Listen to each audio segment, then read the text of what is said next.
from entering the UK since October. The list includes a Hamas cleric, a neo-Nazi, and American talk radio host Michael Savage. British Home Secretary Jackie Smith defended the decision on the morning talk show BBC Breakfast. Coming to this country is a privilege, and that we won't allow people into this country who are going to propagate the sort of views, and more than that, that fundamentally go against our values. You know, I believe, we've discussed free speech before, I believe in free speech. I want to defend that, but I don't think free speech should be a licence for people to preach or to promote hatred or to exhort other people actually to carry out criminal acts. Based in San Francisco, Michael Savage's Savage Nation is nationally syndicated with an audience estimated at 10 million per week. So where's the line between free speech and hate speech? Should people be barred from a country because of what they say? Our phone number, 800-989-8255. Email us talk@npr.org. You can join the conversation at our website, too. That's at npr.org. Click on Talk of the Nation. Michael Savage, host of the Savage Nation, joins us now by phone from his office in San Francisco. And nice to have you today on Talk of the Nation. Well, thanks, Neal. So what should we talk about? How about the First Amendment? Well, I was going to ask you, first of all, though, how you found out about this. Did you arrive at Heathrow Airport and were you turned away?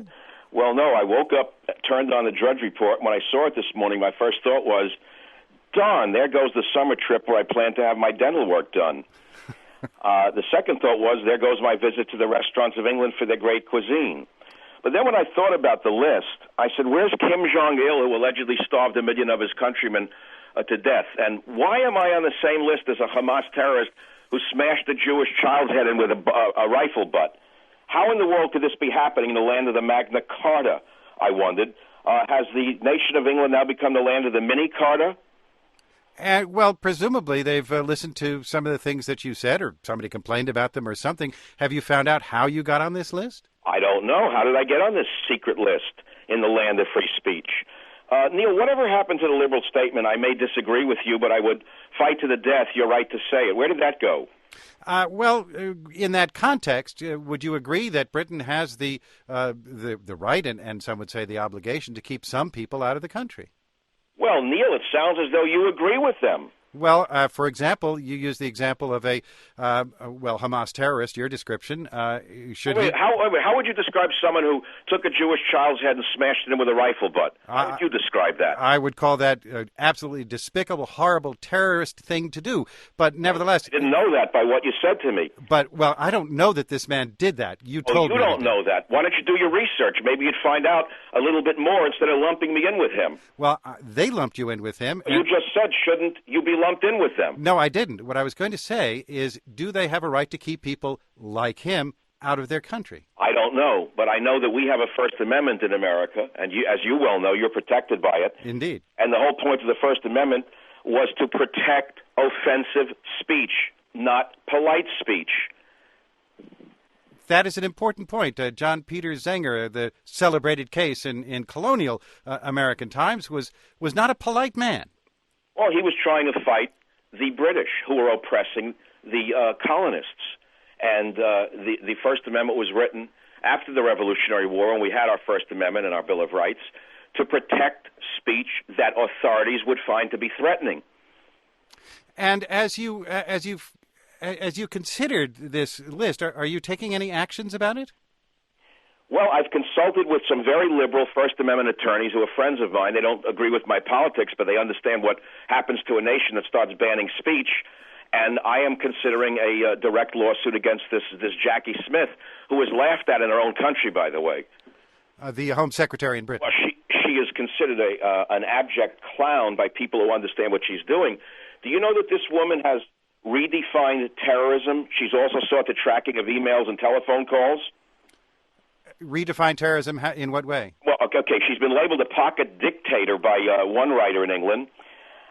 In January, Jackie Smith oversaw a government program to adopt a new language for declarations on Islamic terrorism, urging all top government workers to refer to Islamic terrorists as pursuing anti-Islamic activity. But worse than that, for the general public, she has attempted to portray Islamic terrorists as nothing more than cold-blooded murderers who are not fighting for any religious cause. Well, we can all agree with that. But she had a new proposal. She wanted communications data gathered by the government. She wanted emails and telephone calls garnered by the government. She, in April, tried to get a government database to get records of all electronic communications. Internet firms were asked to collect and store vast amounts of data, including those from social networking sites such as Facebook. And she defended it. She said, my key priority is to protect the citizens of the UK, and communications data is an essential tool for law enforcement agencies to track murderers and pedophiles. I mean, I can go on, but I think you get the point. I think that any liberal listening to this show should be quite alarmed by this movement in England, because perhaps you will be next. I mean, if they ban me, will they ban you next? I have no idea, but obviously Britain is not covered by the First Amendment of our Constitution. No, thank God I'm an American, but for this lunatic, Neil, to link me up with Nazi skinheads who are killing people in Russia, 2 of them are in prison for murdering people, to put me in league with Hamas murderers who kill Jews on buses is astonishing, since I have never advocated violence. I've been on the air 15 years. I wouldn't have lasted 5 minutes had I advocated violence. And I agree, my views may be inflammatory to some, but they are not violent in any way. In fact, they're mainstream outside of San Francisco, Los Angeles, New York, and Austin, Texas. Well, let's see if we get a caller out on the line. 800-989-8255. Email talk@npr.org. Our guest is Michael Savage, the host of Savage Nation, who learned earlier today that he'd been banned from entering the United Kingdom. Jeffrey's on the air. Jeffrey calling from Des Moines, Iowa. If you listen to Michael Savage, if every time he says Islam or Muslim, you insert either Jew or Christian, he would be off the air in one day. I've had Muslims... Wait a minute. I don't want to listen to this foaming lunatic. I came on the air to give you my opinion, not to listen to someone in pajamas in a mental asylum in Iowa. So if this... you know... No, you listen to me, you. You're a nobody. Michael Savage? Nobody, and I'm not going to talk to you. Now, Neil, if you'd like to continue the discussion, I'll do so. Otherwise, I have more important things to do than talk to someone in pajamas in an institution in Iowa. Then go do them, please. Thank you. Michael Savage hanging up on us from his office in San Francisco. Joining us now is Michael Harrison, the founder and editor of Talk.